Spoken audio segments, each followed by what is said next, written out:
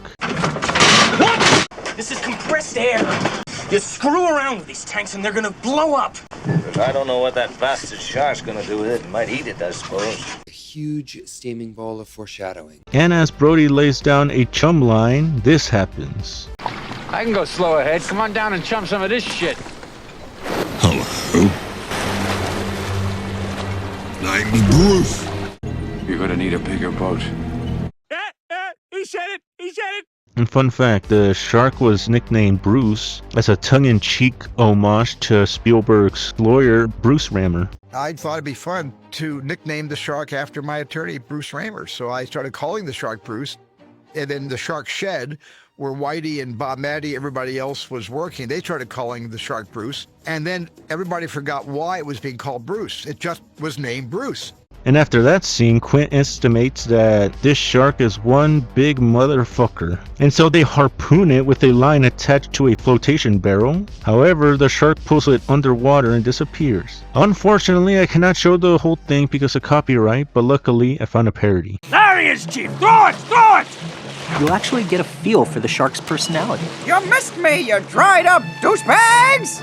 Ow, my tibia! Oh, and fun fact, as I mentioned before, the mechanical shark wasn't working, so they used flotation barrels to let the audience know that the shark is around. Anyways, after that shit, during nightfall, both Quint and Hooper drunkenly exchange stories of their body scars. Right there.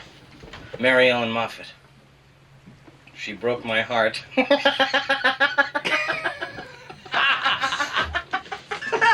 Oh, you sly dog! And Quint reveals one of a removed tattoo where he reveals that during World War II he survived the sinking of the USS Indianapolis, which not only carried the atomic bomb, but it was also struck down by a kamikaze. And during the chaos, many of the US sailors were killed by sharks. Oh, then you hear that terrible high-pitched screaming. The ocean turns red. So 1,100 men went in the war. 316 men come out, and the sharks took the rest. And fun fact, Robert Shaw originally did this scene drunk off his ass. However, he did not like the result, and so Spielberg got to redo another take. And so the scene here where he recounts the story is a mix between his drunken scene and his sober scene. He said to me, I just want to have a little buzz when I'm doing the speech because I don't want to play drunk or act inebriated. Stupidly, I said, sure, go ahead. And he wasn't able to really get through the speech on the phone. He says, what happened? Did I embarrass you? I am so sorry if I did. I won't have a drink. Please give me a chance to do this tomorrow. And he knocked it out of the ballpark the next day. That was it. Anyway, we delivered the bomb. So you can see why this won an Academy Award for editing. Anywho, the shark returns, ramming the boat's hull and disabling the power. The men work through the night, repairing the engine, and in the morning, Brody attempts to call the Coast Guard, but Quint, obsessed with killing the shark, goes full Captain Ahab and destroys the radio. That's great! That's just great! Now where the hell are we, huh? You're certifiable, Quint, you know that? Way to go, a-hole! And after a long chase, Quint harpoons the shark with another barrel, and the line is tied to a stern cleats, but the shark drags the boat backwards, swamping the deck and flooding the engine compartment. As Quint is about to sever the line, the cleats break off, and the barrels stay attached to the shark. And to Brody's relief, Quint speeds the Orca towards shore to draw the shark to shallow waters, but the damaged engine fails. And as the boat takes on water, the trio attempt a riskier approach where Hooper suits up and enters a shark-proof cage intended to lethally inject the shark with strychnine. However, the shark attacks the cage, causing Hooper to drop the spear, and while the shark destroys the cage, Hooper escapes to the ocean bottom. Unfortunately, I cannot show the whole thing because of copyright, but luckily I found a parody. Hello, a go-go dancer in a cage. Good thing I brought plenty of singles. Oh no, he's trapped. Never fear, Jabberjaw's here. Oh, and fun fact, the scene with the shark cage used real footage from a documentary crew. Ron and Valerie Taylor I knew well from the documentary Blue Water, White Death. And I said to them, was there any way we can get actual great white footage? He simply left it up to Valerie and I to get what we could according to the script. He would have to shoot around what we got because it's a wild animal and they just don't do what you want them to. And it was also filmed at MGM Studios. And also the close-ups of the shark on the surface with the tank in its mouth. And even the shots of like the marbles that they were slingshotting through the water to resemble the bullets. In a couple of cases, he had to go rogue and pick up some of these inserts on his own.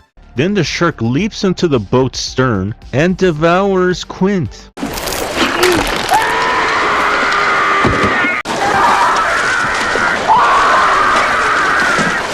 Again, I can't show the whole thing, but luckily I have a parody. Oh, Shark BJ, I'm not gay, but it's okay. I'm dead. Anyways, Brody is trapped in a sinking vessel and this happens. Here's Brucey. And Brody thrusts a scuba tank into the shark's mouth and climbs onto the crow's nest and tries to shoot that tank in the shark's mouth. Smile, you son of a...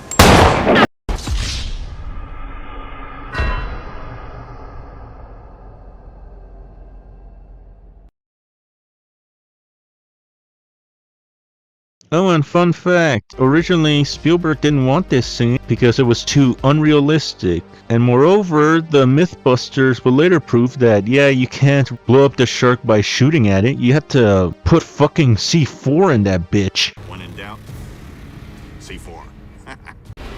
And while the movie scene itself was busted, the explosion was definitely worth the wait. Anyways, Hooper resurfaces and he asks for Quint, and you already know how he ended up. Shark BJ! No way! I'm straight! Oh dear, he's not moving, is he? And so both Brody and Hooper paddle back to the shore, clinging to the remaining barrels. I used to hate the water. I can't imagine why. And that was Jaws. The film was a box office and critical success, and it's regarded as a watershed moment in motion picture history, as Jaws became the prototypical summer blockbuster, winning several awards for its music and editing. Jaws made the cover of Time, and we also made the cover of Mad Magazine. I gotta tell you, I was prouder of being on the cover of Mad Magazine. And it also became the highest grossing film in history until the release of Star Wars 2 years later, where both films were pivotal in establishing the modern Hollywood business model, which pursues high box office returns from action-adventure films with simple, high-concept premises, released during the summer in thousands of theaters and heavily advertised. Jaws was later followed by 3 sequels, none of which involved Spielberg or Benchley, as well as a shit ton of imitators. There's enough shark movies to fill the ocean. And in 2001, the Library of Congress selected it for preservation in the United States National Film Registry. And unfortunately, the film also had a negative effect in real life too, as it not only made sharks villains of the sea, it also resulted in the increase of shark deaths, which even Benchler was upset about. And the numbers of white sharks had gone down as much as 80%. All of this time of being aware of and fishing for and somehow encouraging the animal, now the time has come to protect it. And from then on, Benchler would become a hardcore shark conservationist. With conservation efforts and protection of the species, we're seeing the population start to rebound. Today, if a shark washes up on a beach, which has actually happened, now we see people trying to get this animal back into the water and resuscitate it. That would have never happened 50 years ago. So with all that out of the way, what do I think of the movie? And it's fantastic, as Spielberg's improvisation on the shark, by not showing it, is genius, as it made it scarier, because the movie's pretty much playing peekaboo with your primal fear. Moreover, the story is simple and the characters are likable, like Chief Brody, as he's just an everyman who wants to keep everybody safe. And when that shark nearly threatens his kids, that shit becomes personal. And there's Hooper, who is like the know-it-all with sharks, and the smartass. Doesn't make much sense for a guy who hates the water to live on an island either. It's only an island if you look at it from the water. That makes a lot of sense.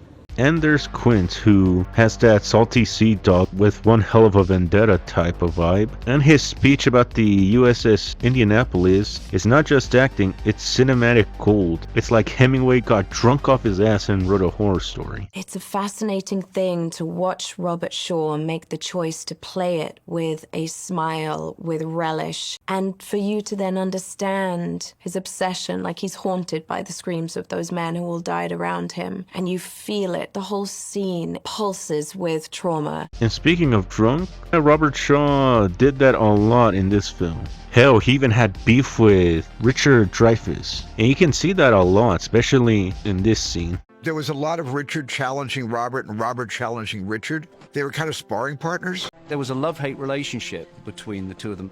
Robert was very frustrated with Richard's attitude, and Robert gave him a really hard time. But also, Robert could see the talent that was there and wanted him to succeed. You want a drink? Moreover, the town of Amity Island feels like a real town, and it also helped that a majority of their actors you see on screen are from that island itself, which gives it that feeling of authenticity. Also, the mayor is a great secondary villain, as you wish you got to see his ass get what's coming to him. Oh, and the climax is also pretty good, as it has everything. The shark, blood, explosions, which leads it to one hell of a mess. And it's fucking awesome, and it's the reason why it became a fucking blockbuster. Also, the music by John Williams is amazing, as he basically invented the sound of dread with just 2 notes. 2 notes that became synonymous with sharks. This idea of characterizing the shark musically He's taking it, hey! was the result of a very simple idea that I had. I thought maybe some kind of bum bum bum bum bum might indicate this mindless attack of the shark, this relentless drive that it has. So in a nutshell, Jaws is not just a movie, but a cultural event. Not only did it change the way Hollywood made movies, it also scared a generation from swimming in the ocean. Hell, its poster's even iconic. And it was also recreated with a real shark. To me, Jaws was a life-altering experience.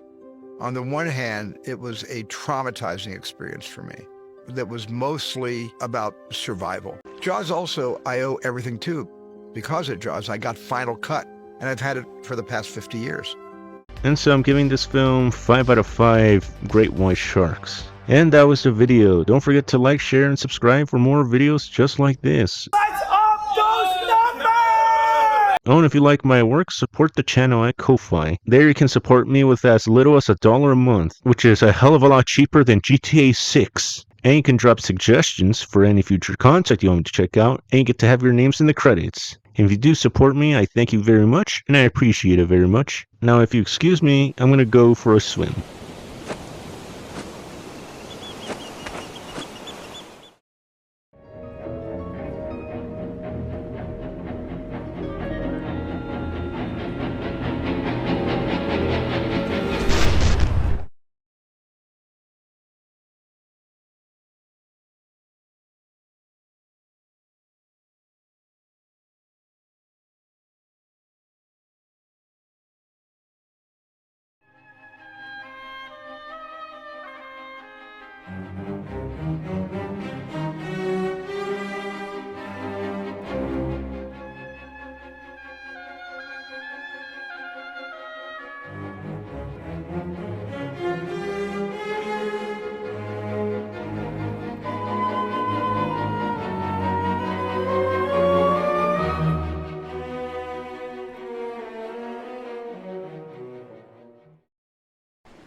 Stop playing with yourself, Hooper.